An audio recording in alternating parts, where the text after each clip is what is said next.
Salut et merci de me rejoindre pour ce nouvel épisode.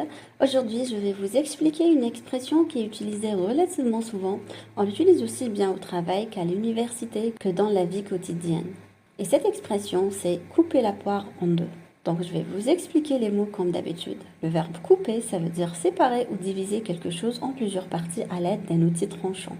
Une poire est un fruit comestible à la chair juteuse et sucrée, généralement en forme de gouttes produit par le poirier. Donc au sens propre, couper la poire en deux signifie littéralement partager une poire en deux parties égales, souvent pour que deux personnes puissent la manger de manière équitable. Bien sûr, il y a un sens figuré derrière tout ça. Et au sens figuré, cette expression signifie parvenir à un compromis en partageant équitablement un avantage ou en faisant des concessions mutuelles pour résoudre un désaccord. On va voir quelques contextes. Parfois dans les négociations, vous entendez cette expression. Par exemple, imaginons que deux amis organisent leurs vacances ensemble. L'un veut partir à la montagne tandis que l'autre préfère aller à la plage. Ils discutent longuement, mais personne ne veut céder. Et finalement, l'un des amis propose: écoute, on coupe la poire en deux. On passe une semaine à la montagne et une semaine à la plage. Ainsi, chacun obtient une partie de ce qu'il souhaite et le compromis permet de satisfaire les deux. Un deuxième exemple, par exemple, vous et votre frère discutez pour choisir un film à regarder. Il veut absolument voir un film d'action, tandis que vous préférez une comédie. Et après avoir débattu, vous proposez: coupons la poire en deux. On regarde un film d'action ce soir et demain on regardera une comédie. Et ce compromis permet de satisfaire les deux envies sans conflit. Un dernier exemple, par exemple, vous êtes au marché et vous voulez acheter un tapis.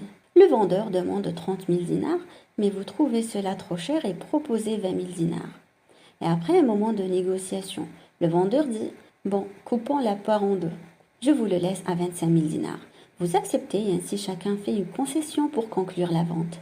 Donc vous voyez, il y a vraiment des tas de situations dans lesquelles on peut utiliser cette expression.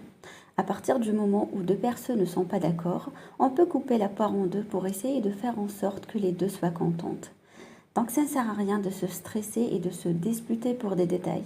Il faut toujours chercher un compromis, une solution, une position qui peut être satisfaisante pour les deux. Donc voilà pour aujourd'hui, j'espère que tu as apprécié cet épisode. Je te rappelle que tu peux télécharger gratuitement la fiche PDF qui reprend toutes les explications et tous les exemples de ce podcast. C'est dans la description, tu peux y aller dès maintenant.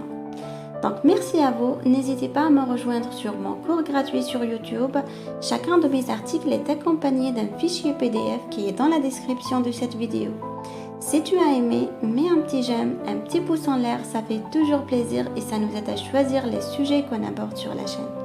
Et bien sûr, abonne-toi à la chaîne YouTube de Français Spontané en activant les notifications pour ne rien manquer. Merci de m'avoir écouté et je vous dis à très bientôt pour un nouvel épisode du podcast.